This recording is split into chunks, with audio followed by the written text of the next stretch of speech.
The single mom waitress gave him extra napkins. The mafia boss sent 5 bodyguards. The clock above the grill clicked over to 3 a.m., the grease-slicked hands marking the end of my shift. My name is Mara Quinlan. I am 26 years old, and my world smells like burnt coffee and stale hope. This is the Lantern and Lark, a 24/7 diner in North Shore City that catches all the city's ghosts after midnight. My real world was asleep in the back booth.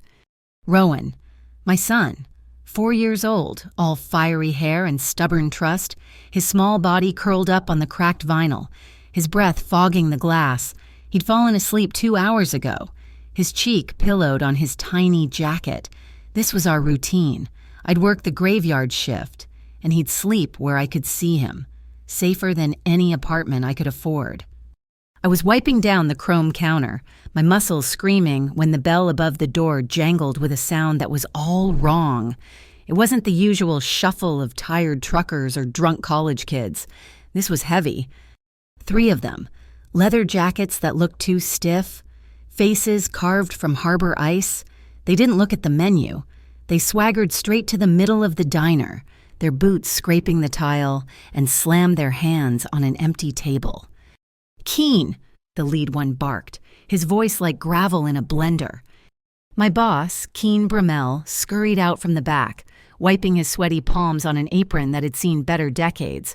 Boys, good to see you. Coffee." "Cut it, Keen," the man sneered. "It's the 1st of the month. We're here for the peace fee." Peace. The word was a joke in this part of the city. It just meant a different kind of violence. I kept my head down, pretending to scrub a stubborn ring of coffee from the counter. My gaze flickered to the corner booth. One customer hadn't flinched. He'd been there for an hour, nursing a single black coffee. Staring out at the rain-slicked street, he wore a suit, dark and expensive, the kind you never saw in the Lantern and Lark. It fit him like armor. He seemed carved from the same shadows as the men demanding money. The thugs were getting louder. One of them kicked a chair, sending it clattering. Rowan stirred in the booth, his little hand flailing in the air, searching for me in his sleep. My heart seized. Not here. Not while he's here. The man in the suit glanced over, his eyes tracking the movement. He saw Rowan. Then his gaze lifted and met mine. It was brief, heavy, and unreadable. I had to do something, anything to lower the volume, to apologize for the disruption. My hand moved on autopilot. I grabbed a thick stack of paper napkins from under the counter, walked quietly toward the corner booth, and placed them beside the man's cup. I didn't say a word. It was just a refill. But my hand was shaking, and I knew he saw it. It was an apology, a plea. "Please, just ignore this. Don't make this worse." He looked up, close. His eyes weren't just dark. They were the deep, cold gray of the lake before a storm. He looked at the napkins, then at me. His gaze dropped to my wrist, where I'd grabbed the hot coffee pot handle too fast earlier. Trying to avoid Keen's grasping hand, a faint, ugly bruise was already forming, a mirror of the one Keen had left last week. The man's expression didn't change, but something in his eyes tightened. He saw Rowan again. The small, sleeping body, the tension in the man's shoulders seemed to ease, just a fraction, replaced by something I couldn't name. It wasn't pity, it was something heavier, recognition. He reached into his pocket, pulled out a clip, and slid 2 bills onto the table. It was an absurd tip, more than I'd make in 3 nights. Then he stood up. He moved slowly, deliberately. He wasn't as big as the thugs, but the space around him seemed to warp, to make room. The air in the diner went thin. The leader of the leather jacket crew turned. "Who the hell are you? Mind your business." The man in the suit, I now saw the glint of platinum at his cuffs, stopped a few feet from them. He spoke, his voice quiet, barely a murmur, yet it cut through the greasy air like a razor. "No storms here tonight." It wasn't a request. It was a weather report. The lead thug, who had been puffing his chest out, seemed to deflate. He took half a step back. The other 2 froze. They knew something I didn't. They recognized the calm, the absolute lack of fear. They recognized power. "We're just collecting, boss," the thug stammered. "Not here," and the man said. I was holding the empty coffee pot, my knuckles white. He turned his head slightly toward me. "More coffee, please." I moved, my feet feeling distant. I poured the hot liquid into his cup. My hand was steady now, shielded by his stillness. He leaned in, just enough for me to hear. His whisper was warm, smelling faintly of mint. "You handed me those napkins like a warning. Careful of the mess. What's your name?" "Mara," I breathed. Before he could reply, a crash exploded against the front window. A bottle, thrown from outside, shattered on the pavement, sending spiderwebs of cracks through the glass. Rowan woke up. He didn't scream. He let out a terrified, whimpering cry. "Mommy?" Adrenaline flooded me. I dropped the pot and ran to the booth, shielding him with my body. The man in the suit didn't even look at the window. He simply snapped his fingers. It was the quietest sound, but the effect was instantaneous. The diner door opened, and 5 men filed in. They hadn't been outside. They had been waiting, in the other booths, at the counter, invisible until they were called. They moved as one, silent, dressed in dark, functional clothes. They surrounded the 3 thugs before they could even turn around. There was no fight. No punches were thrown. One bodyguard, a tall man with eyes like a hawk, simply took out a phone. He took a picture of the first thug's face. Another wrote down the license plate of their truck, visible through the door. The message was clear. "We see you. We know you. This place is protected." The lead thug was pale, sweating now. We didn't know he was here." "Get out," one of the bodyguards said. They scrambled out the door, falling over each other. The diner was suddenly terribly quiet, broken only by Rowan's soft sniffles. The man in the suit walked back to his table. The 5 bodyguards melted back into the shadows they'd come from, taking positions near the door and windows. He looked at me, holding my son. "He's okay," he said. It wasn't a question. Yes, thank you." He reached into his breast pocket and pulled out a business card. It was thick, creamy white, and completely blank, except embossed in the center was a strange symbol and anchor, split perfectly down the middle. He slid it across the table. "My name is Carmine Tarallo." The name hit me like a physical blow. The Tarallo family. They were the harbor. They owned the docks, the unions, the shadows that kept North Shore City running. I just served coffee to a man whose name was only ever whispered. "If I don't see you here tomorrow night," Carmine said, his voice back to that quiet murmur, "text this number." He tapped the back of the card, where a single number was printed, just 2 words, "Extra Napkins." Rowan, calming down, peeked out from my shoulder. His favorite toy, a little yellow plastic duck, tumbled from his lap and rolled across the floor, stopping at Carmine's polished shoe. Rowan pointed. "Ducky!" Carmine Tarallo bent down, not a crouch, but a full, respectful bend from the waist. He picked up the duck. I saw his hands then. The skin was laced with thin, white scars, a road map of old violence, but his gesture, as he held the toy out to my son, was impossibly gentle.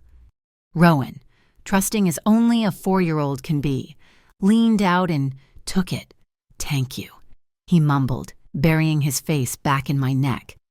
Carmine looked at me, his gray eyes holding mine. "Keen Bromell put that mark on your wrist." I flinched, pulling my sleeve down. "I have to close up." He nodded, accepting the deflection. He placed the heavy tip money directly into my apron pocket, his fingers brushing the fabric. "Not my skin. See you tomorrow, Mara." He turned and walked out. His 5 men dissolved into the night after him. The bell on the door chimed softly, and he was gone.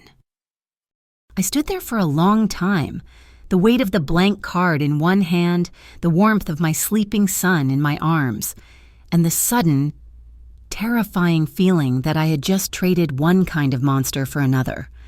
The morning light was a dirty gray, the color of old dishwater.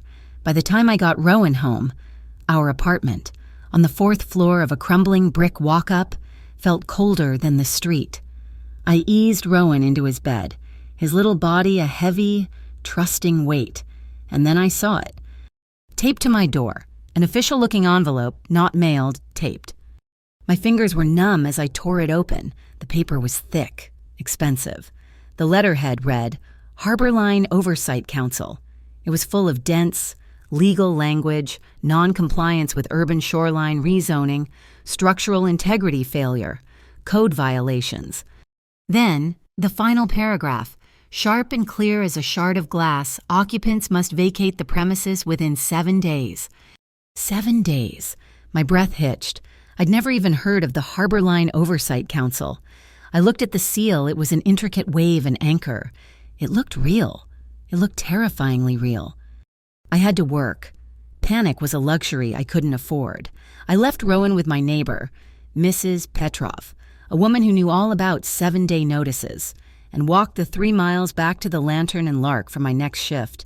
My feet ached, but my stomach hurt more. Keen Brummel was waiting for me. He cornered me by the walk-in freezer, his face slick with a smile that never reached his eyes. Mara, my girl, he said, blocking my path. Just the person. We're restructuring the pay schedule. He slid a piece of paper onto a stack of tomato cans. A new contract. My eyes scanned the numbers. It was a pay cut, a deep one. 20% and a clause locking me into the graveyard shift for a full year. Keen, I can't, I whispered. I can't live on this. His smile vanished. You know, I was looking at the books. Tips have been good for you, real good, but I don't see all those tips declared on your intake forms. He tapped his temple. The North Shore Urban Integrity Bureau, they love that stuff. They live for finding single moms cheating the system. Another organization I'd never heard of. Another impossible-to-fight threat. He was offering me a choice between 2 kinds of starvation, one fast, one slow. Sign it, Mara R., he hissed, or I'll make a call, and you'll lose a hell of a lot more than this job. You might even lose the kid. I signed the paper. My hand was shaking so badly. My signature was just a jagged line. I walked home in a daze, the smell of old grease and cheap threats clinging to me. I had 7 days until I was homeless. I had a new contract that meant I'd never be able to afford a new home. I didn't just break. I researched. I'm a nursing school dropout. I may not have finished, but I know how to read a chart, how to find a pulse, and how to use the public library's database. The Harbor Line Oversight Council didn't exist, neither did the North Shore Urban Integrity Bureau.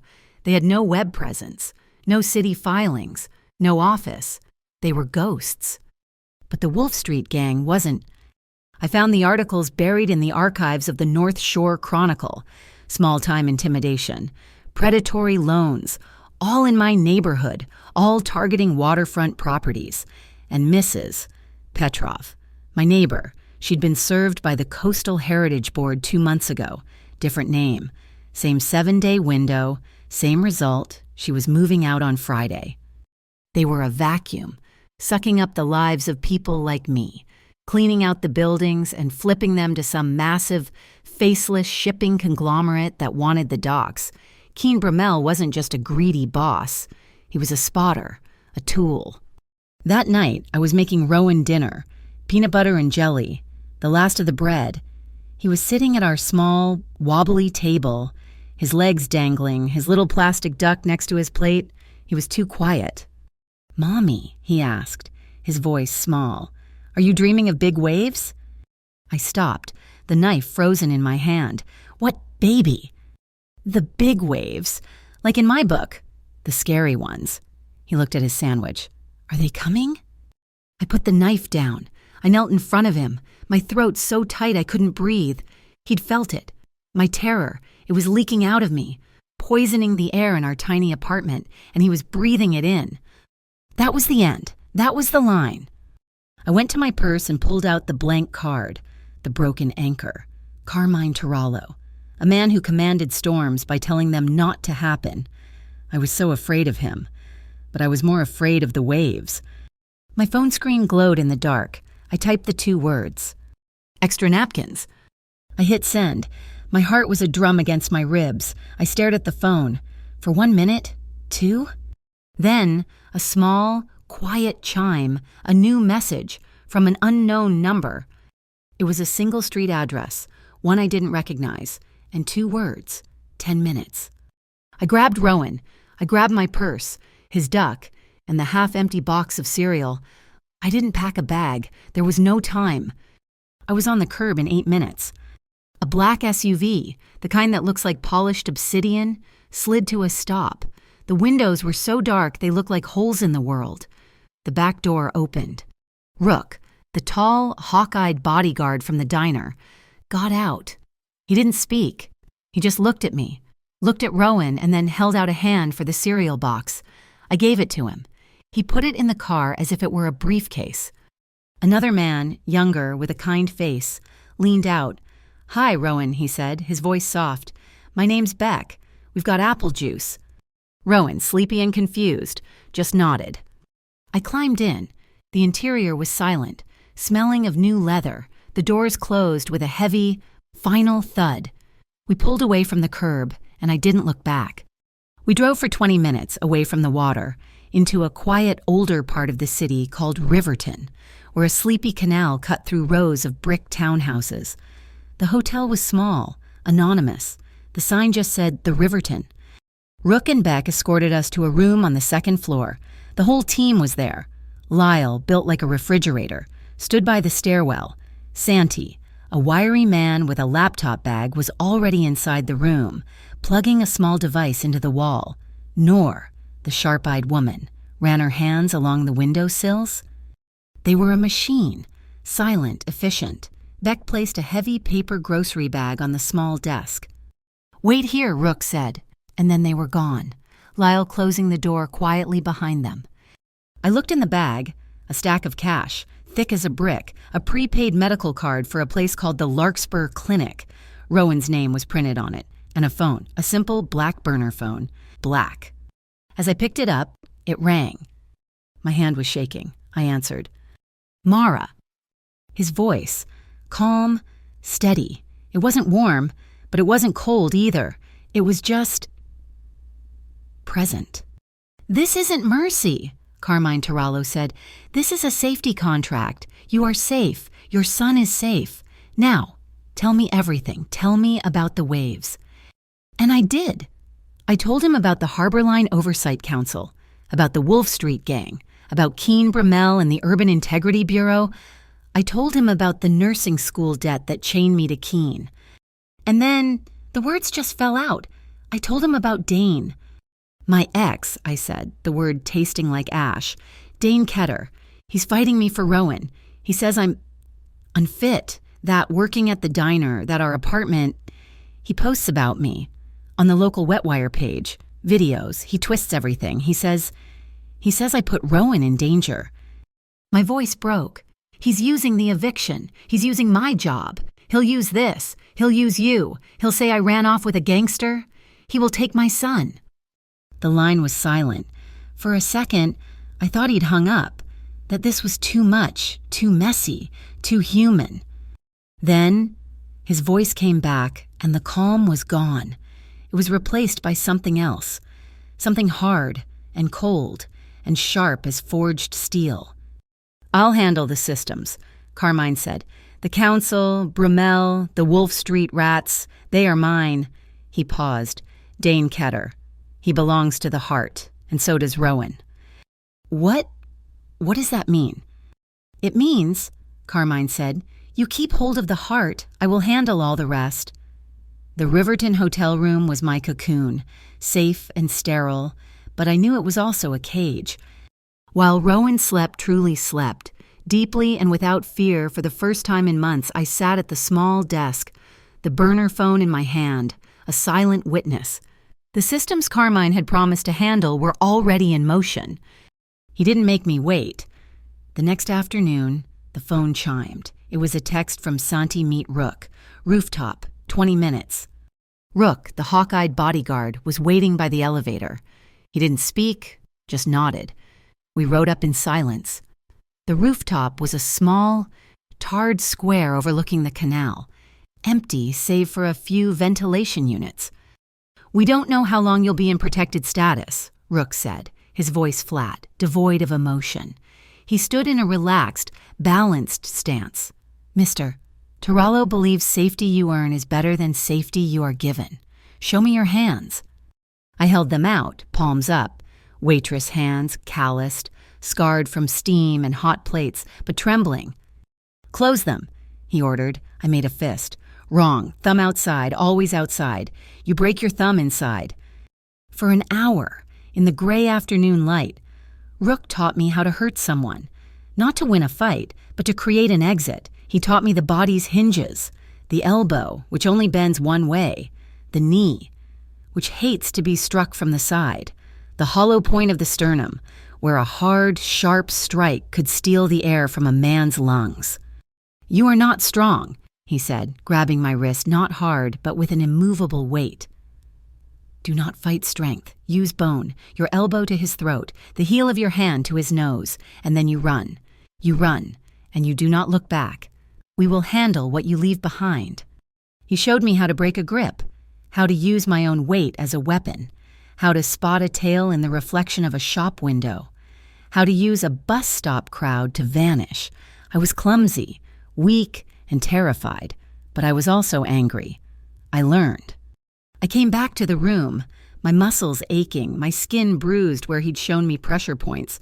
I opened the door to the sound of laughter.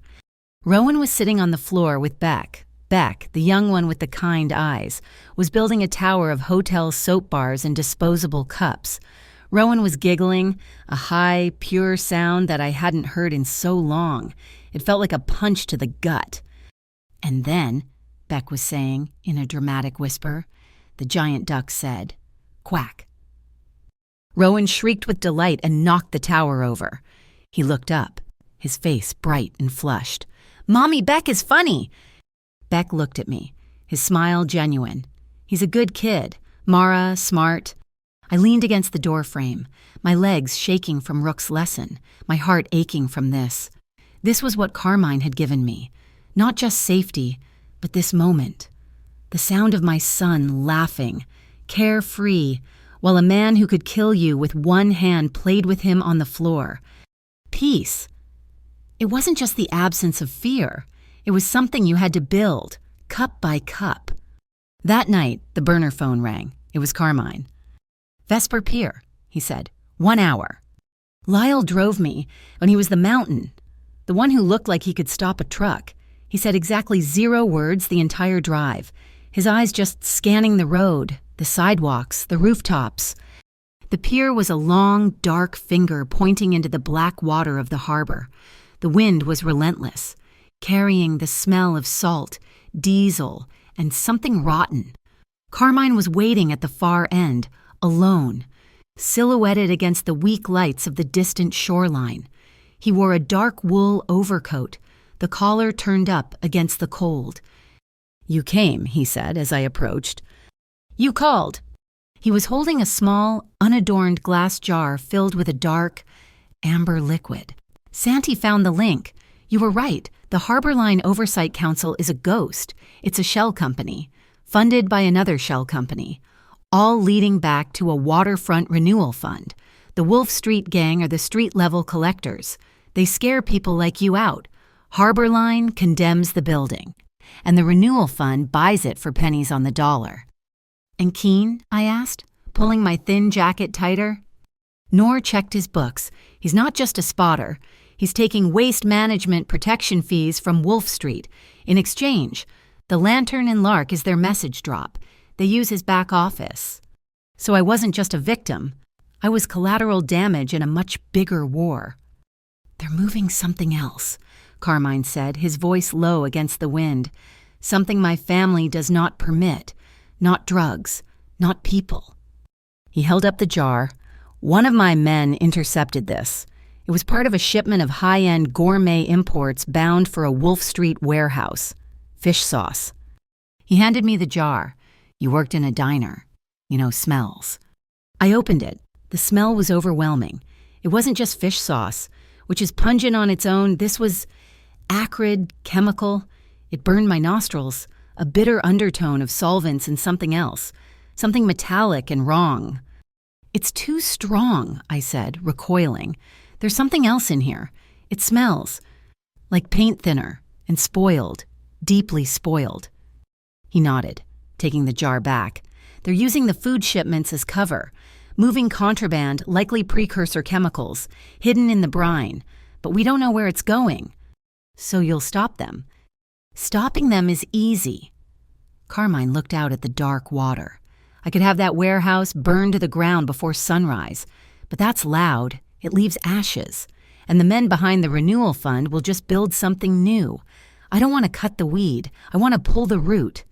He looked at me, his gray eyes sharp in the darkness. "We're setting a trap, a fake order, a refrigerated container of rare bluefin tuna, supposedly worth $250,000. Santi is fitting it with a military-grade beacon. When they take the bait, it will lead us straight to their central storage, to the root." He was telling me everything. He wasn't asking for permission, but he was offering information, offering me a seat at the table. "That's good," I said, my mind racing, clicking into the place it went when I used to study for my anatomy finals, the systematic place. "But it's not enough." He raised an eyebrow. "You'll catch them with the contraband," I said, the words coming faster. "You'll stop the shipment, but you won't stop the Harbor Line Oversight Council. You won't stop them from evicting the next single mother. You'll just cut off one branch. Go on, Mara." "Don't just hit their product, hit their model. You said it yourself. The Waterfront Renewal Fund. They're using fake agencies to drain the city budget, to steal property. That's not just gangster work. That's white-collar crime. That's data. Bank transfers, falsified documents, prove the Harbor Line Oversight Council is a lie. Expose it with data. Show the city how they are being robbed, not just by thugs on the street, but by men in suits." I stopped, breathless. The wind whipped my hair across my face. Carmine stared at me. The silence stretched out, filled only by the cry of a distant gull. He wasn't looking at me like a victim he had to protect. He was looking at me like an asset he hadn't realized he had, like an equal. A slow smile touched the corner of his mouth, a tiny shift in the shadows. "Pull the root," he murmured. He reached inside his coat and pulled out a small, leather-bound notebook and a pen. He tore out a blank page. He didn't say anything, just handed them to me. I understood. I wrote down what I had said, simplified. Data, not just drugs. The fund, not just the street. He took the paper and pen from me, below my words. He wrote 2 of his own, then he tore the paper in half. He handed one half to me. I looked down. My half just said redemption. He folded his half, the one with my words, and slid it into his breast pocket. "A new contract, Mara," he said. "Mouths speak of protection. Hands do the work of redemption." He didn't touch me, and he didn't have to. We were bound by something stronger than a threat or a promise. We were bound by a plan.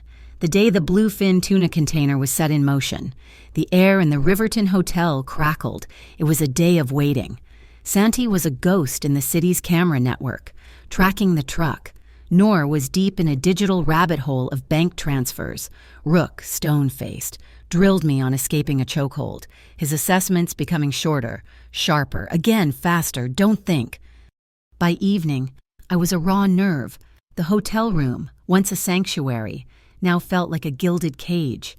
Rowan was asleep, his face peaceful, unaware of the current swirling around us.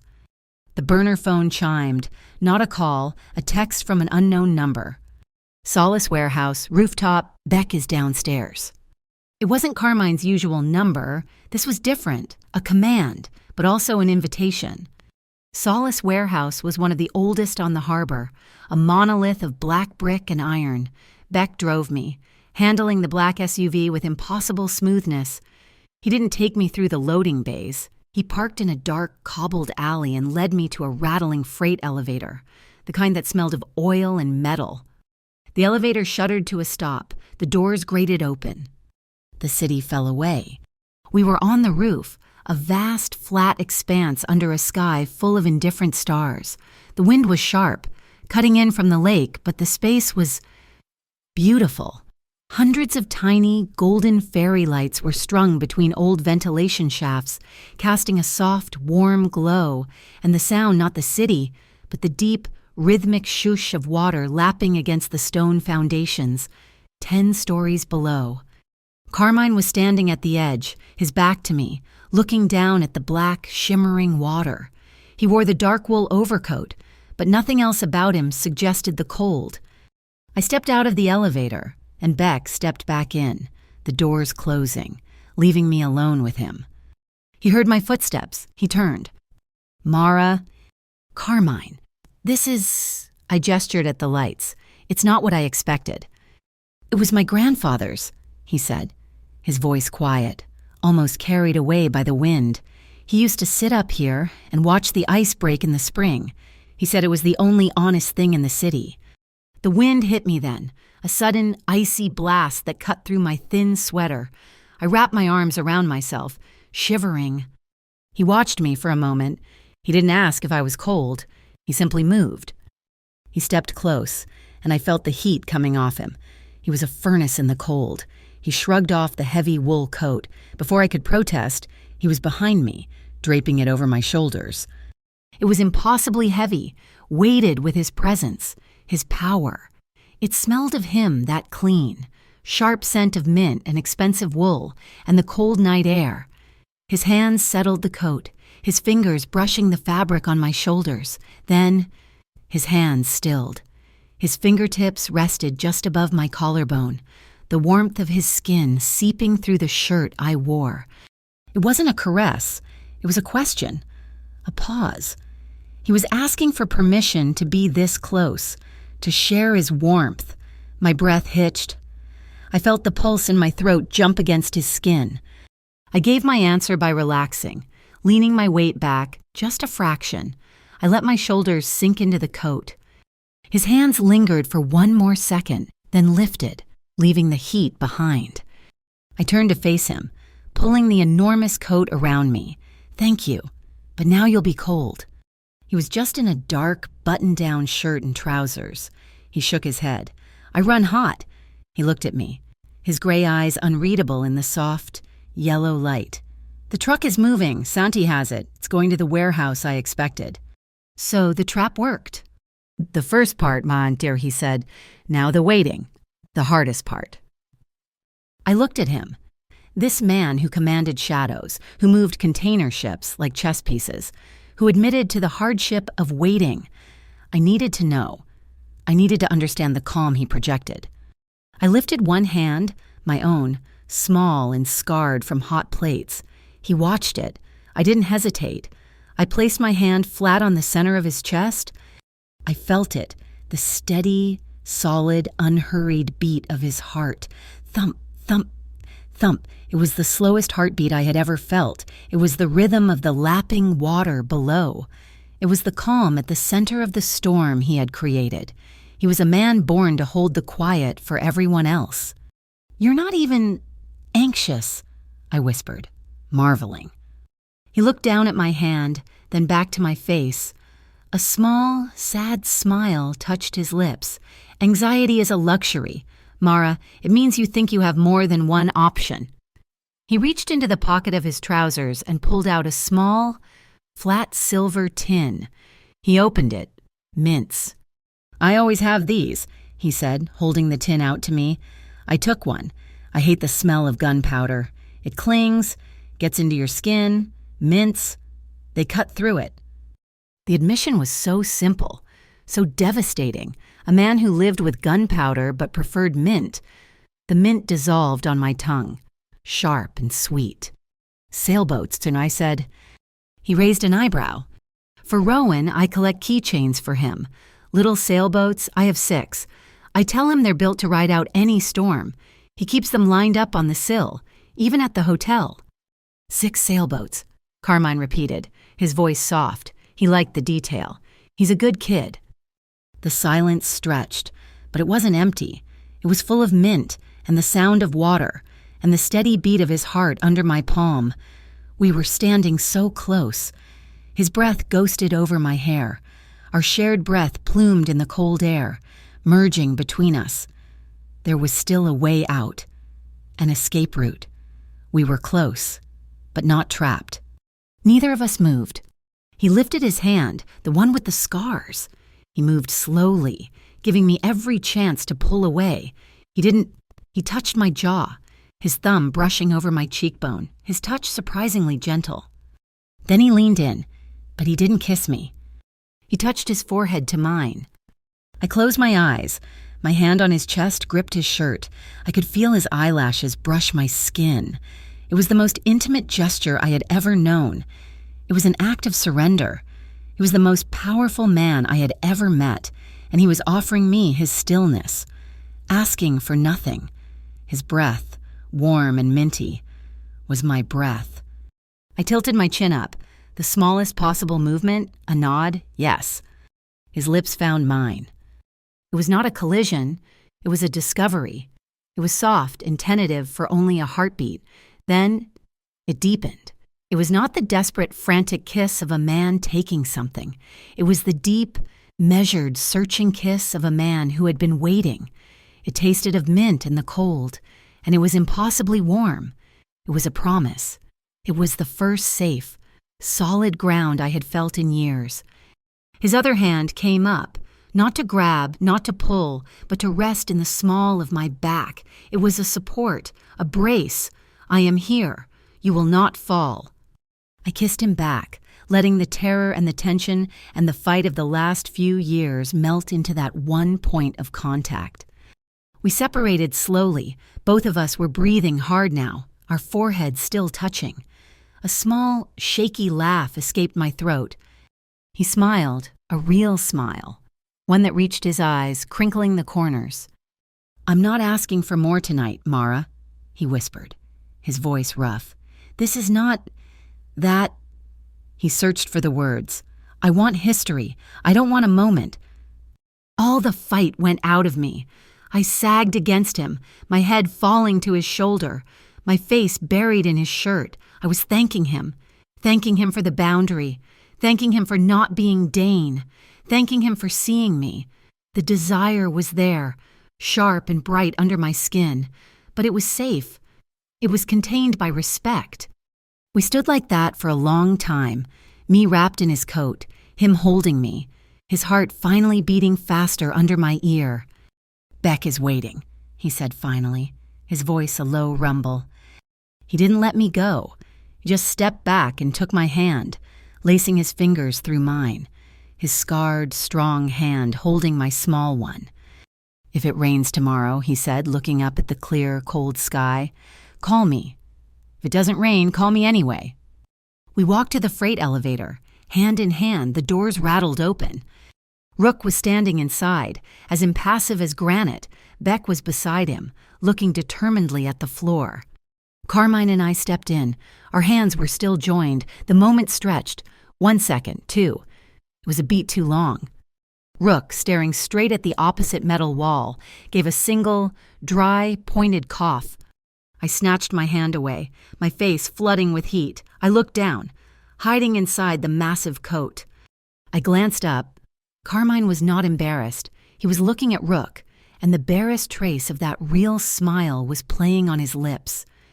The bodyguards, not just protectors, a critical, heavily armed chorus.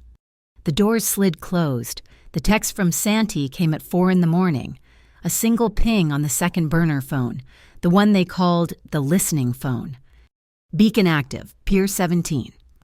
The bait, the container of fake, high-value bluefin tuna, was ashore. I was sitting in the dark of the Riverton hotel room, watching the first dirty, gray light of dawn. I hadn't slept. My skin was still electric from the rooftop, from the taste of mint and the weight of his promise.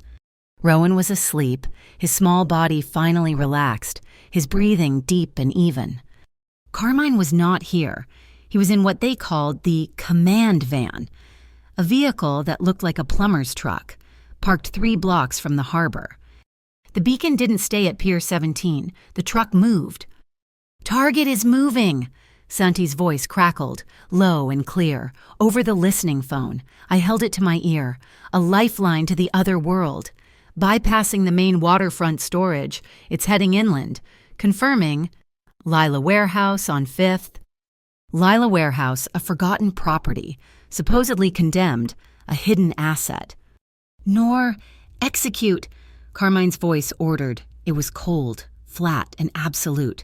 Rook, Beck, perimeter, Santi, you're on the clock. Lyle, stay with the vehicle. No engagement. We are ghosts. This wasn't a war. It was surgery. In another van, across the city, Nor made the call. She used a voice modulator, her voice high and frantic. Yes. Hello. This is the Inland Water Standards Agency. We've had an anonymous tip, a severe ammonia leak at the Lila Warehouse on 5th. It's critical, a hazardous spill. 5 minutes later, 2 black vans with fake government seals, Carmine's, and one very real, very confused North Shore Fire Department truck, sirens wailing, descended on the warehouse. The building was sealed, a full lockdown. Chemical check. Rook, now in a full hazmat suit, barked at the 2 Wolf Street guards at the door. While Rook and Beck, also in hazmat gear, waved useless scanners and ordered the guards to evacuate the loading bay. Santi slipped in through a side ventilation duct. He was dressed as a specialized IT technician, called in to check the servers for chemical corrosion. He had 12 minutes.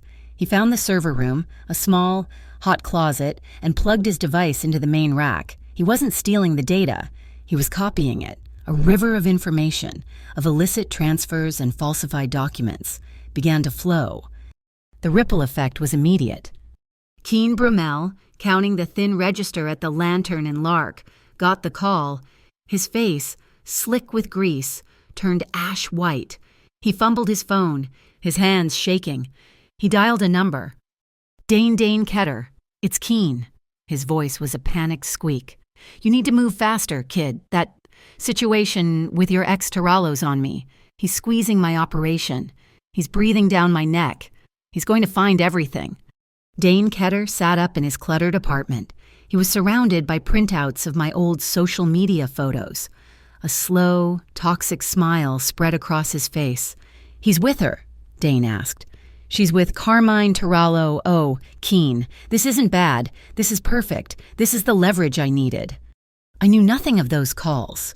My world, in that moment, had shrunk to the size of a digital thermometer. Rowan woke up, not with a cry, but a hot, painful whimper. His forehead was on fire.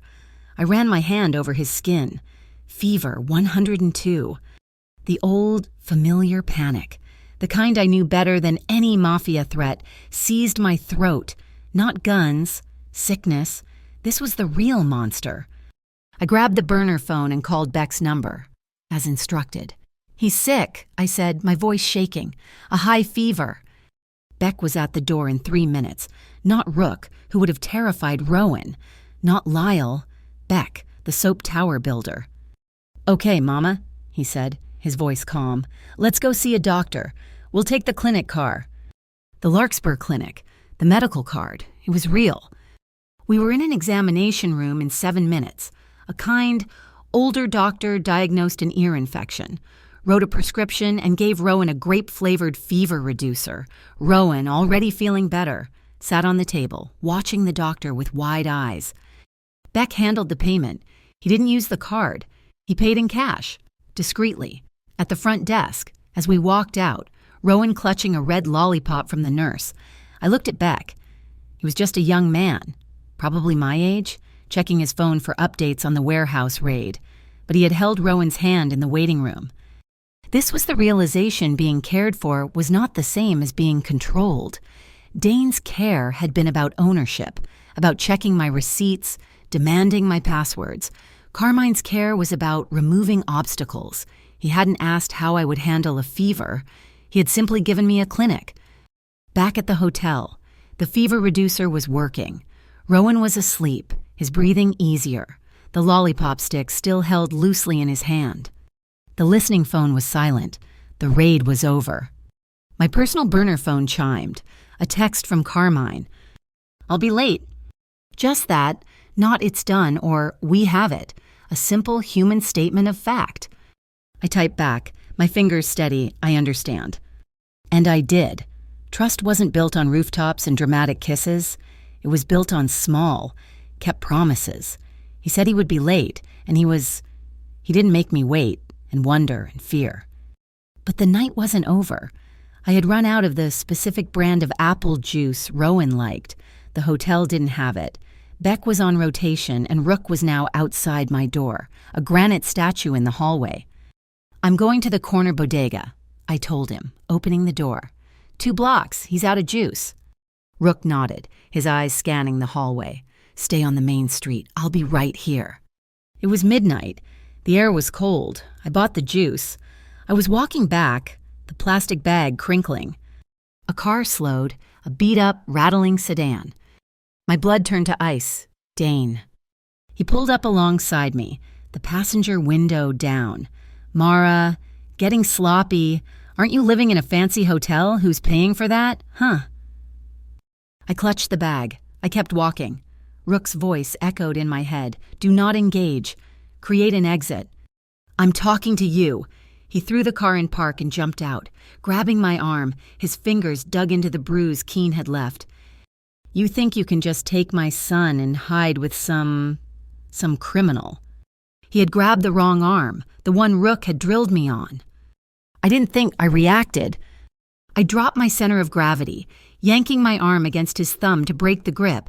In the same motion, I pivoted, driving my free elbow backward hard into the hollow of his sternum. He made a sound like a punctured tire. Woof! All the air left his body, and he doubled over, wheezing. I didn't run. Not yet. I walked, fast, into the open mouth of the public parking garage next to the hotel, the spiral. "You bitch," Dane choked out. Recovering, he ran after me. His heavy footsteps echoed in the concrete tomb. I ran up the spiral ramp. I was light. He was heavy.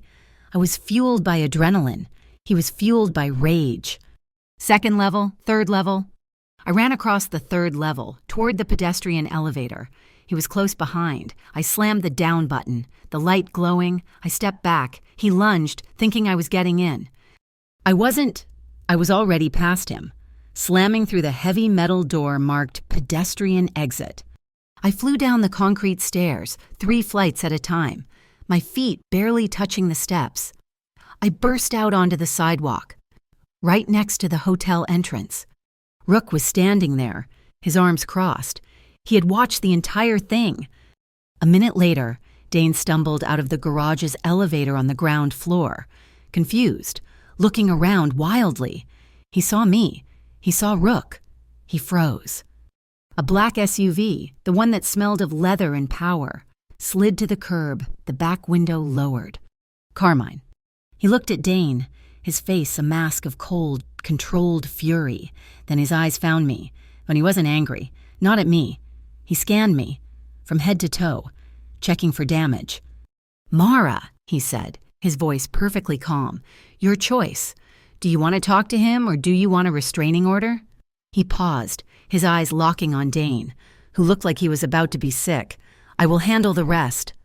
Dane was a bully, a loud, pathetic bully who had just met a true predator. "The order," I said. My voice was shaking, but my words were firm. "I'm done talking." "Garda Vale," Carmine said into his phone, never taking his eyes off Dane. "I have a new client for you. Harassment, custodial interference. We need the order by morning." He looked at me.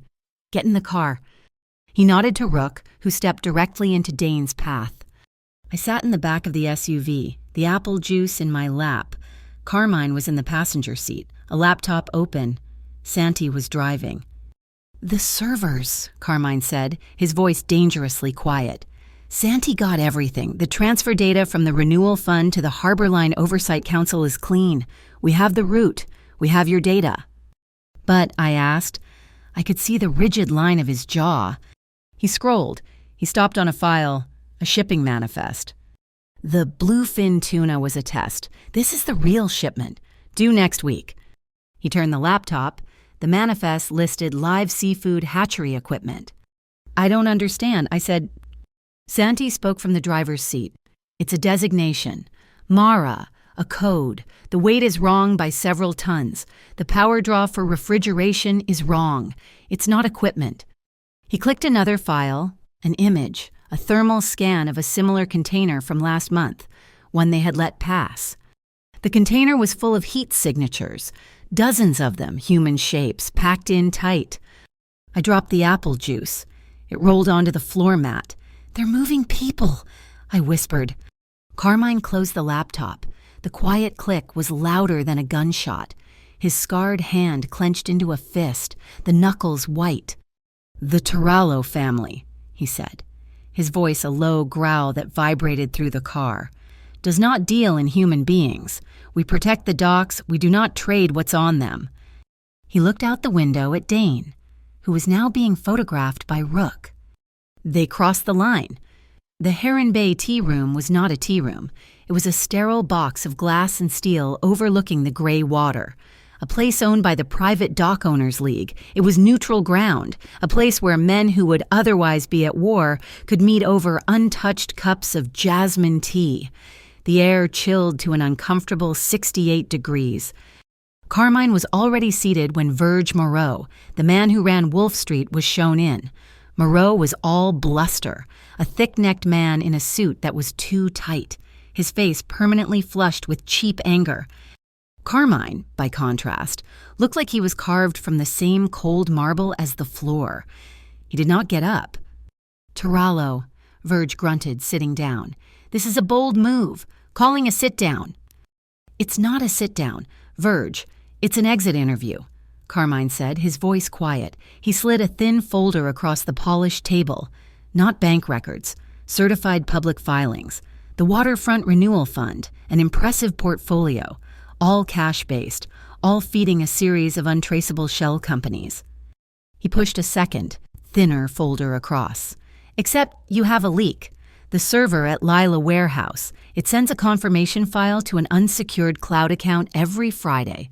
This," he tapped the folder, "is the full, notarized record of every transfer, including the ones from the Renewal Fund to your personal accounts, routed through the Harbor Line Oversight Council." Verge's flush deepened. "Stop," Carmine said. "That's the offer. You stop the evictions, you return the leases to the tenants you've displaced, and you cease all operations involving hatchery equipment. You walk away from the human trafficking." "Or what?" Verge sneered. "You'll hit me, the great Turallo family." "Or," Carmine said, leaning forward just an inch, "in precisely 72 hours, these documents, along with a formal complaint, will be filed with the Lake Superior Municipal Securities Board. I've already had my lawyers check. They are very, very interested in your definition of waterfront renewal. You won't be a gangster, Verge. You'll be a defendant in a securities fraud case. They will take your boat." Verge tried to laugh, but it came out as a choke. "You, talking about the law. You, the son of—" "We all know what the Turallos built this city on. Don't you dare preach to me about lines." Carmine's expression did not change. His face remained calm, but his eyes, those cold gray lake water eyes, went flat. He reached into his breast pocket. He didn't pull out a weapon. He slid a single 4x6 glossy photograph onto the table. It was a picture of me, from the diner, my head on the counter, asleep from exhaustion, and Rowan curled up in the booth, his small hand reaching out toward me, the old cracked vinyl, the ketchup bottles, the exhaustion, the love. It was all there. Verge stared at it, confused. "What's this, your new—" "That," Carmine interrupted, his voice dropping to a deadly whisper, "is my current boundary. That is the line, and you crossed it." While Verge was still staring at the photo, 2 blocks away, Keen Brummel was having a very bad day. A black van, this one with the official-looking North Shore Department of Health seal, pulled up to the Lantern and Lark. Rook, in a crisp white uniform, a clipboard in his hand, entered the diner. "Surprise sanitation inspection. Mr. Brummel." "You can," Keen sputtered. "We were inspected last month." "Pest control complaint," Rook said, his flat. We have a warrant to check all food storage and all cash handling areas for contamination." He snapped his fingers. And 2 other men, also in white, began swabbing the counters. Keen, panicked, tried to empty the register, to hide the envelope of cash he'd just received from a Wolf Street runner. He shoved it under the counter. Rook, as if he had X-ray vision, walked straight to the spot. "Sir, I'm going to need you to step away. We have to check this area for, residue." He reached under, his hand emerging with the thick envelope of cash. He didn't open it. He just dropped it into a sterile, sealed evidence bag and labeled it, "Potential Contaminant, Cash Handling Area." Keen Brummel began to cry. The other war, the one for my heart, was already underway. Dane, high on Keen's panicked call, had gone to Wetwire Local. The story was live by noon. Local mom, 26, abandons child for Mafia Prince. It was disgusting. It had my name, a blurred photo of me from Dane's old phone, and a wild, fabricated story about Carmine Tarallo abducting a 4-year-old child and holding us in a luxury prison. The hotel room felt like the walls were closing in. "He's using my son," I whispered, staring at the screen, my hands shaking. This time, the burner phone rang with a name Garda Vale. Mara. The voice was a woman's, crisp as new snow. "My name is Garda Vale. I am Mr. Tarallo's attorney, which means as of 10 minutes ago, I am your attorney. Please do not read the comments. Now, here is what we are going to do." The counterattack was not a whisper. It was a thunderclap. By 3 p.m., Garda Vale had filed a multi-million-dollar defamation suit against Wetwire Local and Dane Ketter. By 4 p.m., she had provided an exclusive no-comment interview with the North Shore Chronicle, along with 2 pieces of evidence, a copy of the active restraining order against Dane, and a high-definition video file. It was the security footage from the Riverton Hotel, time-stamped from the night before. It showed Beck, sitting on the floor, patiently building a tower of soap for my son. It showed Rowan, giggling, knocking it down. It was a 20-second clip of pure, simple, gentle care. The narrative shattered. The Wetwire comments section, once full of vipers, went silent. Then, Nor made her move. She didn't leak the data to the press. She sent the entire unredacted file of eviction notices, shell companies, and property values to the Riverton Public Data Institute, a nonprofit run by university students. By 6 p.m., they had published an interactive map. It showed my neighborhood, pockmarked with red dots. Each dot was a family. Each red dot was linked by a glowing blue line to the same single, shadowy entity, the Waterfront Renewal Fund. The public didn't just have a story, they had a map of the crime. That evening, Carmine came to the hotel. He didn't knock. He used a key. He found me and Rowan fully dressed, sitting on the bed, our small bags packed. He stopped, his hand on the doorknob. "You're leaving." I can't stay here," I said, my voice thick. "This isn't a life. It's a cage. I appreciate everything, but this..." He looked at my packed bag, then at me. "I agree." He held up a single, new key. It was attached to a simple brass tag. "I have another place. It's not a hotel. It's an apartment. The building has a playground. It's sheltered from the wind." I looked at the key.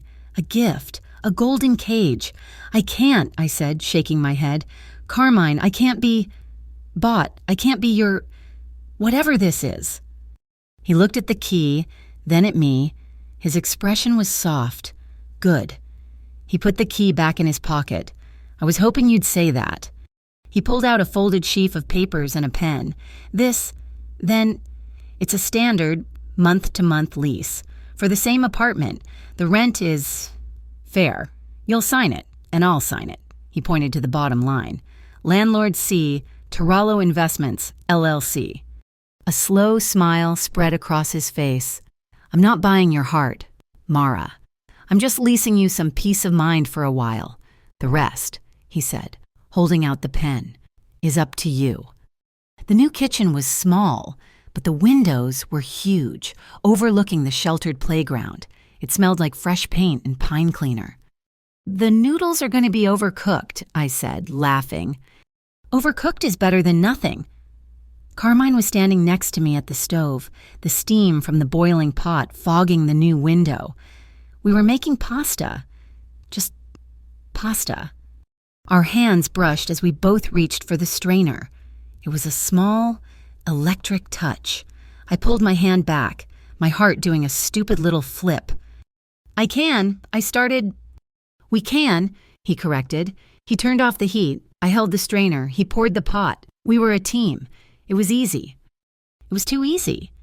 I turned to get the bowls, and he was just there, standing in the small kitchen, his back to the door, blocking the only exit. But he wasn't blocking it. He was just filling the space. He stood behind me as I was scooping the pasta. I thought he was going to move around me. He didn't. He put his hands on the counter, one on either side of me. I was framed by his arms. I stopped breathing. I was trapped. But I wasn't. I could feel the heat of his body, inches from my back. He didn't touch me. He just leaned his head down, his chin brushing my hair. "It smells good, Mara," he whispered, his voice a low vibration that I felt all through my back. I closed my eyes, my hands gripping the spoon. "It's just noodles." "No," he said, "it's not." His arms moved. They didn't grab me. They slid around my waist, his hands lacing together in front of me, pulling me back against him. His chin rested on the top of my head. I leaned back. His chest was solid, warm, a wall I'd been looking for my whole life. We stood like that for a full minute, just breathing. The pasta was forgotten. The fog on the window started to drip. I turned my head, my cheek resting against his shirt. He smelled of wool and mint. He lowered his head. He kissed me. It was not the polite, searching kiss from the rooftop. This was different. This was a statement. His mouth was warm and sure, and it took its time. It was a long, slow, breathless kiss that started with tenderness and ended with a promise of heat. My knees went weak. I held on to his wrists, his scarred, strong wrists. We broke apart, both of us breathing hard, our foreheads touched. "The noodles," I whispered, my voice shaky. "They're definitely overcooked," he said, his voice rough. He kissed me again, a quick, hard, reassuring kiss, and then he let me go. He stepped back, giving me space, giving me air. We both looked at the pot of steaming, slightly mushy pasta. We both started to laugh. It was a real, genuine, shared laugh. "Rowan, you're awake." My son stood in the doorway, rubbing his eyes, his little duck clutched in his hand. He had seen us laughing. I blushed, stepping away from Carmine, my hands flying to my hair. But Carmine didn't move. He just smiled. He crouched down, a full, deep bend, so he was on Rowan's level. He never looked away from my son. "Hey, sailor," Carmine said, his voice soft. Rowan looked at him, then at me, then back at him. Carmine reached into his pocket. He held out his closed fist. "I was told you liked these." He opened his hand. Resting in his scarred palm was a small, wooden keychain, a sailboat, perfectly carved, the sail full, as if it were catching the wind. Rowan's eyes went wide. He stepped forward and, with a tiny, trusting hand, he took the boat. "Thank you," Rowan whispered. He looked at me, his face glowing. "Another boat. Mommy, for the storm." Carmine stood up, his eyes meeting mine over our son's head, a family, a trial run, and it was working. The call from Santi came at 2:10 in the morning, a single encrypted text on the burner phone. "Verge's truck is moving. Rock Crevice Port, now." Verge hadn't taken the bait. He hadn't waited for the 72 hours to expire. He was breaking the deal, calling Carmine's bluff. Carmine was in the new apartment, in the living room, watching the city lights. He hadn't been sleeping. He read the text. His face was a mask of cold, controlled calculation. He looked at me. I was standing in the kitchen doorway, a glass of water in my hand. I hadn't been sleeping either. "He's moving the shipment. Carmine said, his voice was flat. The hatchery equipment, and he's accelerating. He's running. I said, he's testing me. He made a call. Everyone, Protocol 1. This is not a drill. We go bloodless. I want the truck. I want the cargo. And I want Verge. Now. The apartment, our safe, quiet box, became a command center. Lyle, Carmine said, his voice sharp. Mara is with you. You have one job. Get her to the port control center. She is the diversion. He looked at me. Nor, you have the apartment. Rowan is not to be disturbed. Lock the perimeter. Lyle, the silent mountain, was at the door in 3 minutes. He handed me a jacket, heavier than my own. We stay in the car until I say. The city was a blur of orange-lit, empty streets. We drove in silence, the big SUV a silent shadow. What am I doing? I asked, my voice shaking. Lyle didn't look at me. The truck is unauthorized. It's using a stolen code. The Port Authority is compromised by Wolf Street. We are going to uncompromise it. You are going to be an anonymous call, a safety violation. He was taking me into the action, not hiding me. As we sped toward the docks, another, darker drama was unfolding. Nora was not at the apartment. She was in a small, dark rental across the street, in a nest of laptops and signal boosters. She had a high-definition view of the playground, lit by a single, buzzing sodium lamp. 3 figures slipped out of the alley. Dane and 2 other men, thick-bodied, the Wolf Street muscle. Carmine! Nora's voice was ice in his earpiece. Dane is here. He has friends. They're at the playground gate. Carmine, in his own SUV, speeding toward Rock Crevice, didn't hesitate. Lock it down, Nor. Call the locals. He's on his own. Dane, high on adrenaline and rage, jiggled the heavy iron gate to the playground. It was locked. He put his foot on the first rung, ready to climb. He's in there. I know it, he hissed to the thugs. In her dark room, Nor tapped a key, a heavy magnetic lock on the gate, one she had installed herself, engaged with a loud, definitive clack. At the same instant, her voice modulator called the North Shore Police Precinct. There are 3 men trying to break into the playground at the new Vesper Apartments. They look violent. Please, hurry. Dane kicked the gate. It didn't budge. He and his men were trapped in the open, under the single, harsh light. On the quay at Rock Crevice Port, the wind was a living thing. It screamed off the black water. Red and blue lights flashed, but there were no sirens. Carmine's team, in 2 black Port Authority vans, had the container truck pinned against a stack of empty shipping containers. Carmine stepped out of his car. He faced Verge Moreau, who had been in a follow car. Verge got out, his face a mask of false confidence. Turallo, you lost your mind. This is my shipment. The shipment is detained, Carmine said, walking closer, the wind whipping his coat. Where are they? Verge. Where's what the fish? The people. Carmine stopped, 10 feet away. He nodded toward the 40-foot container. Send them home. Verge let out a bark of a laugh. He pulled a small, gleaming pocket knife, the blade snapping open. Are you the great Turallo, or just a bleeding heart? Who are you to talk about people? Huh. We all know what your family built this city on. Carmine. Who's the real trafficker here? Carmine's eyes were flat, dead. Rook, open it. Rook, his face impassive, used a pair of massive 2-foot bolt cutters. The lock snapped. He and Beck pulled the heavy doors open. The wind howled into the empty space.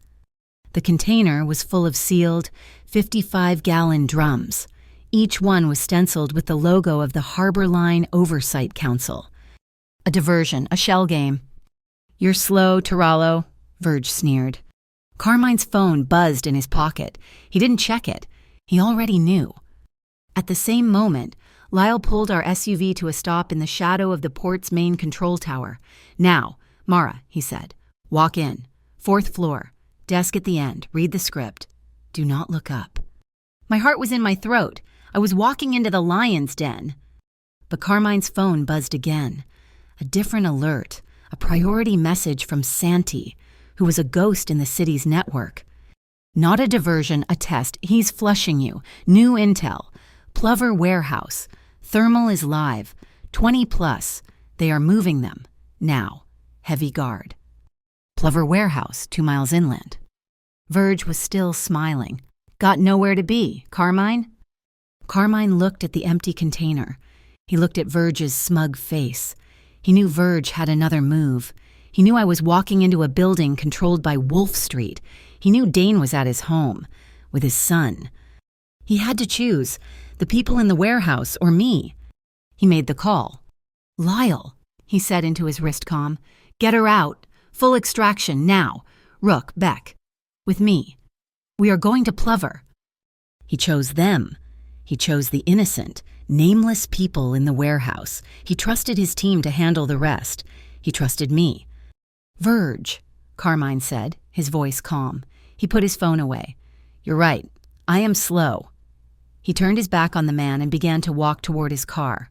And you're undercapitalized. In the control tower, my hand was on the door. I heard Lyle's voice in my earpiece.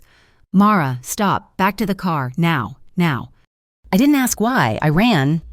At the apartment, the first real blue and white police car rolled into the courtyard. The lights flashed across the walls of my kitchen.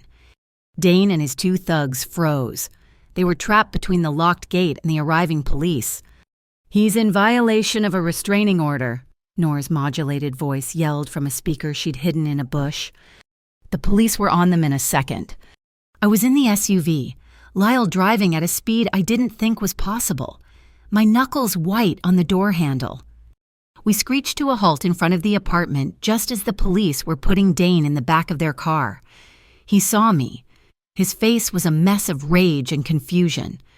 Mara, tell them he's my son. You can't keep him from me, you bitch. I got out of the car. I was shaking. My legs were jelly, but I stood up straight. I walked to the bottom of the apartment steps. My new, safe home. I could see the light on in Rowan's room, where he was sleeping, safe. An officer approached me. Ma'am, are you Mara Quinlan? Yes. My voice was a croak. Is this man in violation of a restraining order? I looked at Dane, trapped in the back of the car, his power all gone. I looked at my front door. The boundary was holding. Yes, officer, I said, my voice clear and strong. He is.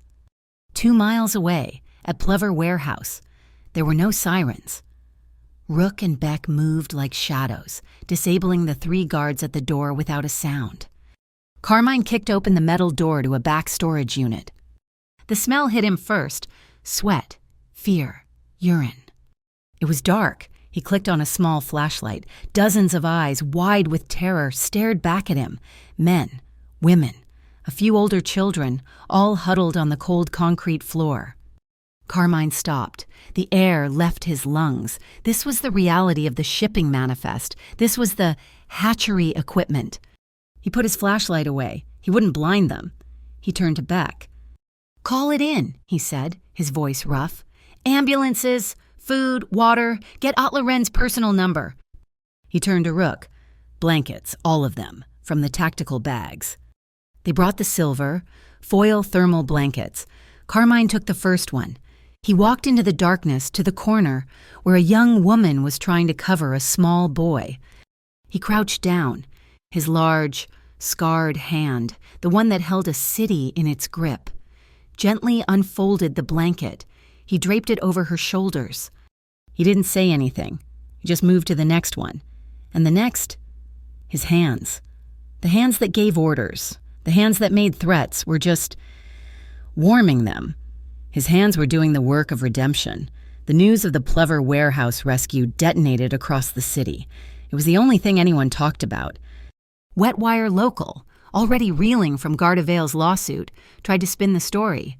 They called it a violent Tarallo takeover, painting it as a rival gang war, an internal dispute over trafficking territory.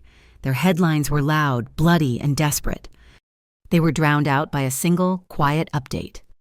The Riverton Public Data Institute, which now had the city's undivided attention, updated its interactive map, NOR, working as an anonymous source, had fed them Santi's data, the complete, unredacted server files from the Lila warehouse. The public didn't just see the red dots of the evicted anymore. They saw the blue lines of the money. They watched, on their phones and computers, as the lines flowed from the Waterfront Renewal Fund directly into the accounts of the Harbor Line Oversight Council. And then they saw a new, thicker, darker line, flowing from that same fund to pay for the lease on Plover Warehouse. It was all one story. The evictions, the fake fees, the chemical shipments, the human trafficking. It was one single, monstrous machine. The city finally had to act. The phone call came from prosecutor Atla Wren. Her name was the one thing the waterfront rats and the harbor barons feared equally. She was ambitious, sharp as broken glass, and, as Garda Vale had told me, entirely unbuyable. Atla Wren didn't open an investigation into Carmine.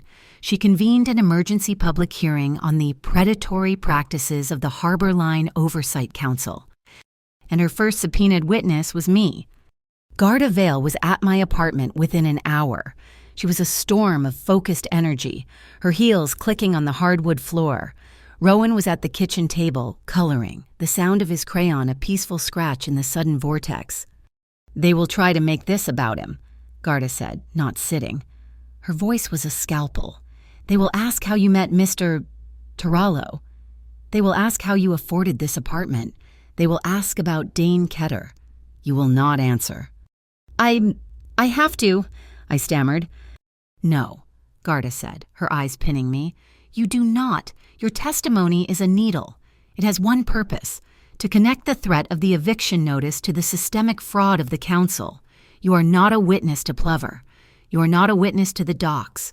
You are a witness to a 7-day notice and a greedy boss who felt protected by them. You are the human face of their paperwork. That is all." She drilled me for hours.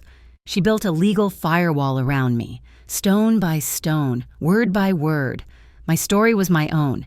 It was the only weapon I had, and it had to be clean. The day of the hearing, the room was packed. It was all dark wood and high ceilings, the air thick with perfume, microphones and expectation. Atla Wren sat at the head, a small, severe woman who looked like she had never wasted a single minute of her life. I sat at the witness table. I wore my best black trousers and a new, clean white blouse I'd bought for $30. I wasn't a gangster's moll. I was a waitress from North Shore. "Miss Quinlan," Atla Wren's voice was clear. "Please tell the committee about your first interaction with the Harbor Line Oversight Council." My heart was a bird in a cage. I looked at the microphone. I thought of Rook, teaching me to find an exit. I thought of the empty, safe apartment. "It wasn't an interaction," I said. My voice was quiet, but the room was so silent it carried. It was a piece of paper taped to my door. It said I had 7 days to leave. "And what did you do?" I cried, and then I went to work. I had a double shift. I told them everything. Not the rooftop kiss, not the rescue. I told them the truth that mattered. I told them about Rowan asking if the big waves were coming. I told them about Keen Bramell's new contract, the pay cut, and his threat to call the fake Urban Integrity Bureau. I told them about the cold of that apartment and the calculation of how many tips it would take to get a new security deposit. "I was a good waitress," I said, my voice finally steady. "I kept my head down. When my boss was being threatened by collectors, I just tried to be quiet. I remember I gave a customer a stack of extra napkins just to apologize for the noise. I was so scared of making any noise. The room was still. I hadn't raised my voice. I hadn't cried. I had just laid the facts out, the facts of being small and poor and disposable. Carmine was not there. He wasn't in the back row. Rook wasn't at the door. He had kept his word. He was letting this be mine. He was, in fact, 2 miles away, when he was in a different diner, one I'd never been to, sitting in a corner booth, drinking a black coffee. A small television was bolted to the wall, tuned to the local news. He watched my face, small and pale on the screen. He watched me talk about the napkins. A trucker at the counter, stirring his own coffee, grunted, "That's a damn shame. That poor girl." Carmine just nodded, his face unreadable. He put a $20 bill on the counter for his $2 coffee and walked out. The testimony was a bomb. It wasn't about trafficking. It was about all of them. Everyone in that room, everyone in the city was one 7-day notice away from ruin. The next day, I took Rowan to the new playground. As we passed my old, condemned building, I stopped on the sidewalk in front of the padlocked door. Children had been playing. The pavement was covered in chalk. They weren't drawings of hopscotch. They were sailboats, dozens of them, blue, yellow, and red, the symbol Carmine had given my son, the symbol of hope. It was public. It wasn't his anymore. It belonged to the neighborhood. Wolf Street was dying, and they were thrashing. Wetwire Local, in a final, pathetic gasp, released their bombshell. An audio file. It was grainy, full of static, but the voice was almost perfect. It sounded just like Carmine. Just name the price for the committee, and the voice said, 100,000 should cover their trouble. It was supposedly a call between him and one of Wren's aides. The city held its breath. The story ran for exactly 6 hours. Then Noor, working again through the Riverton Institute, released her report. It was not a denial. It was a technical execution. The audio file, the report stated, while a sophisticated voice print contains a background Doppler effect of a Type C freight train horn, unique to the lower harbor. The prosecutor's aide, at the time of the alleged call, was confirmed to be in the Uptown Municipal Building, a known acoustic dead zone, 7 miles from the nearest Type C railway track. The recording is a physical impossibility. It wasn't just a lie. It was a stupid, clumsy lie. That was the end. The fake tape, meant to discredit the hearing, gave Atla Wren all the political capital she needed. The public was furious. She unsealed the warrants. Verge Moreau was arrested at the Canadian border, trying to flee, his boat, his cars, his renewal fund all seized. And Keen Brummel, faced with conspiracy to commit fraud and money laundering, did the only thing he knew how to do. He folded. He took a plea deal in exchange for leniency. He gave Atla Wren his entire operation. He even revealed the side hustle, a string of vending machines across the waterfront, used by Wolf Street to launder the thousands in peace fees. I came home that night. The city felt different, quieter, safer. I put Rowan to bed. He was asleep in moments, his new wooden sailboat clutched in his hand. The apartment was quiet, too quiet. He was not there. On the kitchen counter, where we had laughed over overcooked pasta, there was a single piece of paper, not from a fancy notebook, a white sheet, torn from a legal pad. His handwriting, sharp, slanted, and strong. It wasn't long. "I will be away for a short time. They are watching. You walked here on your own feet. Be safe. C." I ran my fingers over the indentation of the pen, over the C. He had been here. He had been here. And he had left. He was protecting me, protecting Rowan, by keeping his shadow away from my door. He was right. I had stood on my own. I had faced them. I stood in the silence of my new, safe kitchen, and I felt two things, warring inside my chest, an incredible, solid warmth of being seen, of being respected, and a cold, sharp, terrifying emptiness. The days Carmine was gone, the silence of the new apartment was louder than any noise. The harbor, visible from my window, was quiet. The ships moved, the gulls cried, but the thrum of power I had come to associate with his presence was gone. I learned that absence, too, has a sound. Dane was in holding, awaiting a hearing on the restraining order violation and the new charges Garda Vale had piled on. But the Wolf Street machine, even with its head cut off, still had venom. The narrative began to shift online, on the same ugly, wet wire forums. The story was no longer about a corrupt council. It was about me. I was not a victim. I was an opportunist. The mafia boss's mistress. Single mom gold digger. They posted grainy, zoomed-in photos of Rook sitting in the lobby of the Riverton. They posted pictures of the new apartment building. They were trying to poison my testimony, to paint me as an unreliable, bought and paid-for woman. The old Mara would have hidden. The old Mara would have cried and unplugged her phone. I did not. I logged into my dormant social media account. I took a very clear, very bright photograph. Not of me or Rowan. I took a picture of my signed, standard month-to-month lease agreement. I put my thumb over the apartment number, but left the signatures visible. Mine. And C. Tarallo Investments, LLC. I wrote a single caption, my fingers steady. Peace is not a gift, it is a two-party contract. I hit post, and then I took Rowan to the park. 3 nights later, the rain came. Not a drizzle, but a cold, driving, North Shore deluge. It hammered against the new windows, a wall of sound. Rowan was asleep, his small body secure in his new bed, his collection of sailboats, now 7, lined up on his windowsill. I was in the kitchen, wiping down a counter that was already clean, when I felt it, a change in the air. I went to the door. I looked through the peephole. He was there, just standing, not knocking, not calling. He was leaning against the opposite wall of the hallway, a dark shape of exhaustion. He was soaked. His black wool coat was dripping, his hair plastered to his forehead. He wasn't looking at my door. He was just there, waiting, giving me the choice to leave the door locked. My hand was shaking. I unlocked the deadbolt. The click was loud in the silence. His head snapped up. His gray eyes found the peephole. I opened the door. We just stood there. The smell of him hit me first, the cold, sharp wind off the lake, and something else, gasoline and mint. Mara, he said.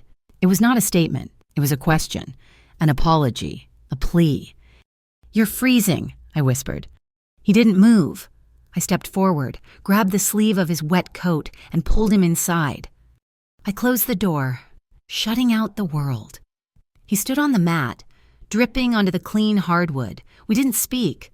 The only sound was the rain hammering the windows and the water pooling at his feet. You're back, I said. It was stupid, obvious. I am, he said, his voice rough with exhaustion. Then the silence broke. I moved. I didn't think. I crossed the small space and collided with him. I wrapped my arms around his waist, burying my face in the cold, wet wool of his coat. His reaction was instant. It was not gentle. His arms came around me, crushing me to him. One of his hands, his scarred, strong hand, tangled in my hair, gripping the back of my head, the other splayed across my back, holding me as if he was afraid I would dissolve. We stood there, just holding on. You're safe, he murmured into my hair. Rowan is safe. You're safe, I countered, my voice muffled. He pulled back, just enough to look at me. His face was all sharp angles and shadows, his eyes dark with a hunger that had nothing to do with food. He kissed me. It was not the polite, questioning kiss from the rooftop. This was the kiss from the kitchen, but the heat had been turned up. It was desperate and deep, and it tasted of the storm. His lips were cold, but the mouth inside was warm. I held onto his arms, my fingers digging in. His hand in my hair tilted my head back, and the kiss deepened, a claim, a statement, an anchor. He broke away, breathing hard, our foreheads touching. Mara, he breathed. He lifted me. It was sudden, effortless. One moment I was on the floor, the next I was in his arms, my legs wrapped around his waist. He carried me the 3 steps into the kitchen and set me down on the counter. The same counter where we'd made pasta. He stepped back, just a fraction, his hand still on my waist, his body still between my knees. He was giving me that space, that exit, his eyes, dark and stormy, asked the question. I gave my answer. I leaned forward, threaded my fingers through his cold, wet hair, and pulled him back to me. Yes, I whispered against his lips. He groaned, a low sound from his chest, and the kiss was no longer a question. It was the answer. His hand slid from my waist, up my back, pulling me impossibly closer. The rain hammered the glass, a frantic rhythm that matched my pulse. I could feel the cold dampness of his shirt, but underneath, his skin was a furnace. He smelled of mint and rain and power, and he was here. He was safe. And I was, too. Later, the storm had quieted. We were sitting on the kitchen floor, leaning against the cabinets, sharing a box of Rowan's animal crackers. We were both in dry clothes. He was wearing a pair of my gray sweatpants and an old, soft t-shirt. They were too short, too tight, and I had never seen anything better. My hand was resting on his. I traced the white, puckered scar on his forearm. "You never told me," I said, my voice soft. "The scars." He was quiet for a moment. He ate a cracker, a giraffe, his expression serious. "A container fire at the South Dock about a year ago. A fire. It wasn't supposed to be occupied, an electrical fault, but there were stowaways inside. The crew locked it and ran. They were afraid." He turned his hand over, looking at the scarred palm. I heard them. We were the first ones there. My team. We got the doors open." He paused. It was hot. The metal was hot. I pulled 11 people out before the fire department got there. He wasn't a legend. He was just a man who ran into fires. I leaned my head on his shoulder. "Carmine," I whispered. Don't be a legend. Not for me." He turned his head, looking at me, confused. "I don't need a legend," I said, my voice firm. "I don't need a man who pulls 11 people from a fire. I need a man who knows how to fix the leaky faucet in the bathroom. I need a man who will show up, on time, for a preschool recital." He stared at me. The silence stretched. Then a low rumble started in his chest. He threw his head back and laughed. It was a real, deep, genuine laugh that echoed in the small kitchen. It was the most beautiful sound I had ever heard. "A preschool recital," he finally managed, wiping his eyes. "He has a song," I said, trying not to smile, "about a tadpole. It's very serious." Carmine was still chuckling. "Okay," he said, "a tadpole song. I can do that." He squeezed my hand. "I promise. I'll be there." The next morning, the preschool stage was a riot of green crepe paper. Rowan, in a homemade lily pad hat, sang his heart out. And in the third row, Carmine sat, his dark suit and his intense stillness a complete contrast to the chaos of cheering parents. He was there. He watched every second. When it was over, Rowan, his face bright, spotted him. He didn't wait. He ran from the stage, launched himself off the edge, and jumped straight into Carmine's arms. Carmine caught him. He stood up, lifting my 4-year-old son high in the air, his face, for 1 second, unguarded, open. He was smiling. A camera flash went off. A local reporter, there to cover a school board funding story, had just caught the shot of a lifetime. The picture, that symbol of a gangster and a waitress and a child, would be on the front page of the Chronicle the next day. A new kind of North Shore family. But as that flashbulb popped, sealing our perfect small moment, a new shadow was falling.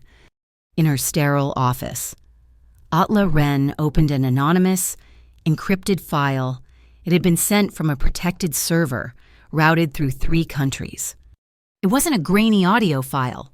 It was a wire transfer, a large one, from a Tarallo-owned holding company to a shell account that had funded the Plover warehouse lease. And there was a photo, a high-resolution, time-stamped photo. It was Carmine. He was at Plover warehouse. All right, but the photo was taken seconds before he'd pulled the blankets out in the harsh, clinical light. He was standing over the huddled people, his men, Rook and Beck, flanking him. He didn't look like a savior. He looked like an overseer. "Get me the file on the Tarallo family," Atla Wren said, her voice cold. "All of it." The photo of Carmine at Plover warehouse was a death blow. The front page of the Chronicle, the one with the tender picture of him and Rowan, was replaced overnight by this new, damning image. The city turned on him. He wasn't a savior. He was just another monster. Garda Vale was in my apartment, her face a mask of stone.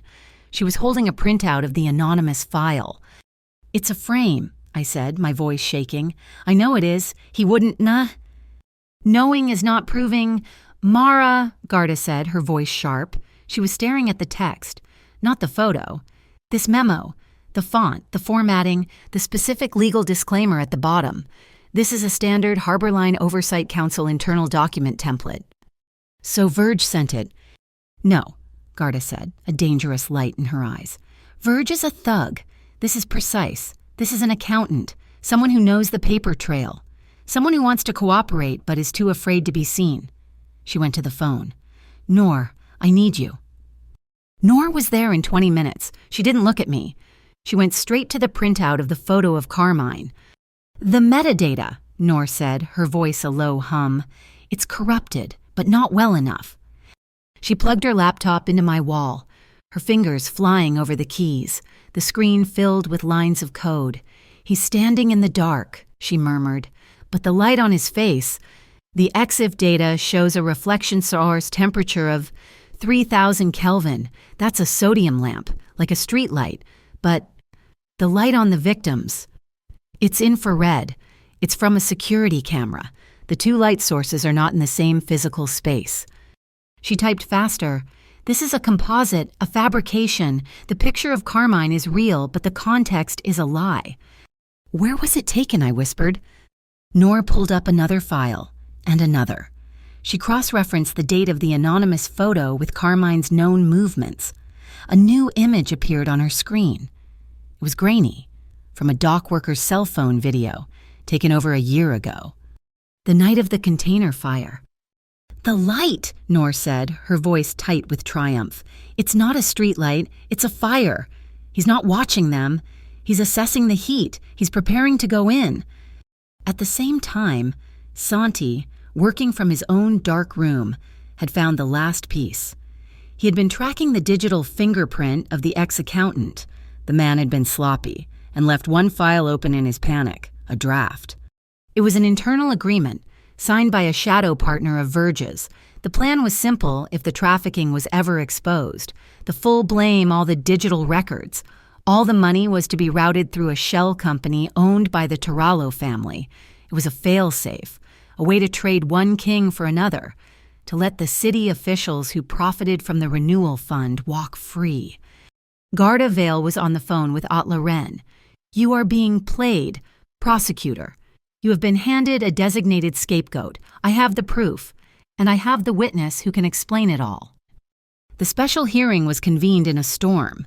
The rain hammered the tall, arched windows of the courtroom, a frantic drumming.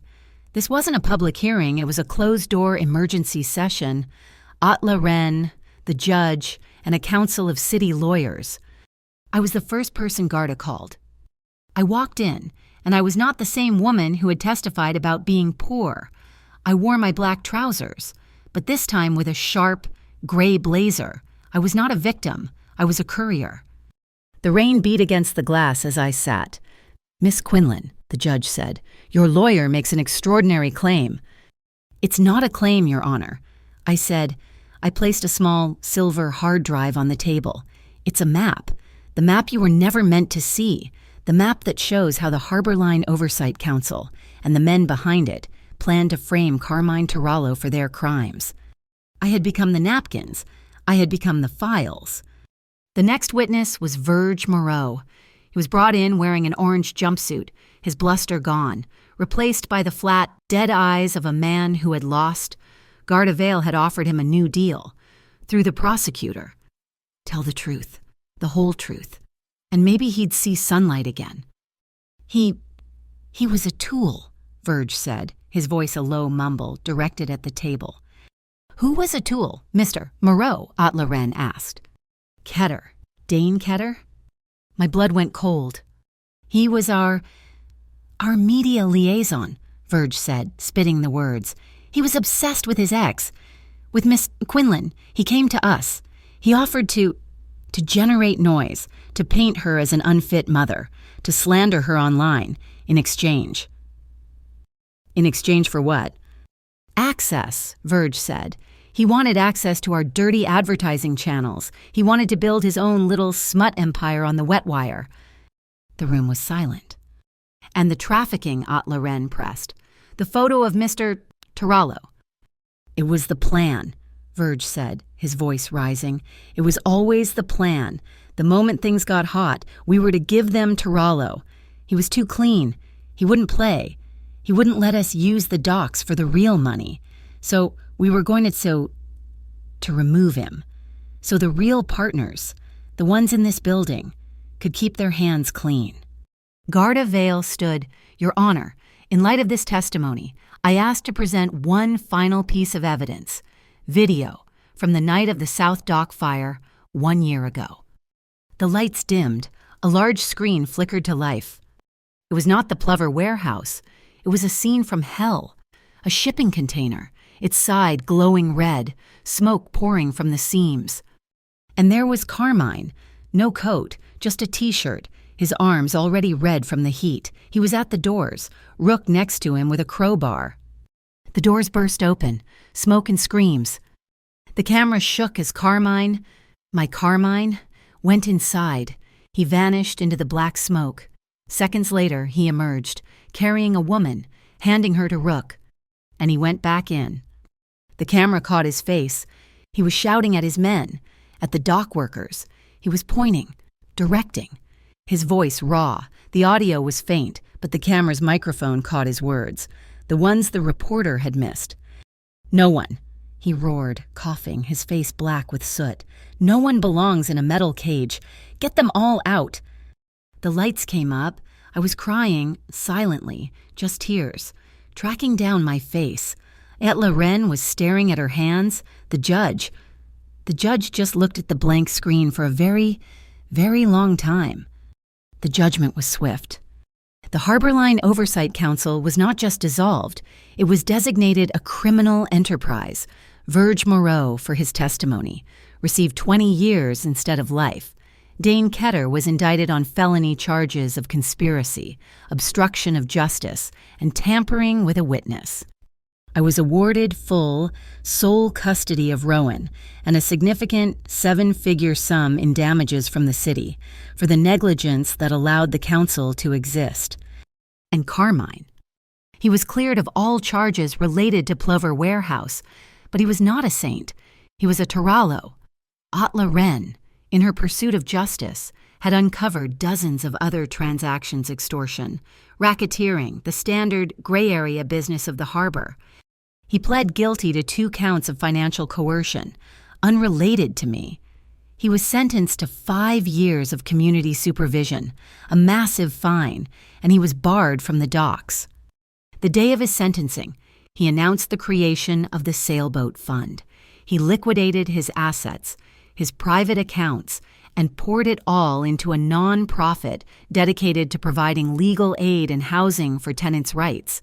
He had lost his empire, but he had kept his promise. That night, I found him on the rooftop, the Solace warehouse. The rain had stopped. The city was clean, washed new, glittering below us. The fairy lights were on. He was standing at the edge in a simple shirt and trousers. He was no longer a king. He was just a man. I walked up to him. I didn't say anything. I just stood next to him. "So," he said, his voice quiet, "you own the city." "No," I said, looking at the lights. "I just own my apartment, and I'm re-enrolling nursing school. Spring semester." He smiled, a real tired smile. "Good." He reached into his pocket. I got you something to go with the lease." He held out his hand. It was another wooden keychain, a tiny, perfectly carved sailboat. But this one had words, burned into the small wooden hull. I read them. "Extra napkins, extra chances." I closed my hand around it, the wood warm from his pocket. I looked up at him, and I kissed him. It was not a kiss of fire or desperation or need. It was the kiss of two people who had seen the worst and had built something on the wreckage. It was quiet. It was calm. It was the promise of a boring, beautiful, normal life. In the epilogue, life went on. I saw them sometimes. Rook, Lyle, Santee, Noor, and Beck. They were no longer bodyguards. They were the highly overqualified, slightly terrifying board of directors for the sailboat fund. I saw them sitting on a bench in the new playground, while Rowan ran in circles, his laughter high and bright. They were in a heated, passionate argument over who, precisely, made the worst cup of coffee. Carmine was home, and he was watching me. I was in our living room, a hammer in my hand. I was hanging a picture frame. Inside, pressed against a velvet backing, was a single folded piece of paper, my lease agreement. The last knot was untied by a single text message. I was making dinner. My phone buzzed. It was a new number. Aunt Lorraine. "We will proceed with the law, Miss Quinlan. The rest. That is up to those who know how to keep each other safe." Thank you so much for listening to our story. We would love to know where in the world you're listening from. Please let us know in the comments so we can all connect and share our thoughts. Be sure to subscribe to our channel, Mafia Boss Stories, like this video, and give us extra support by hitting that hype button so this story can be heard by even more people.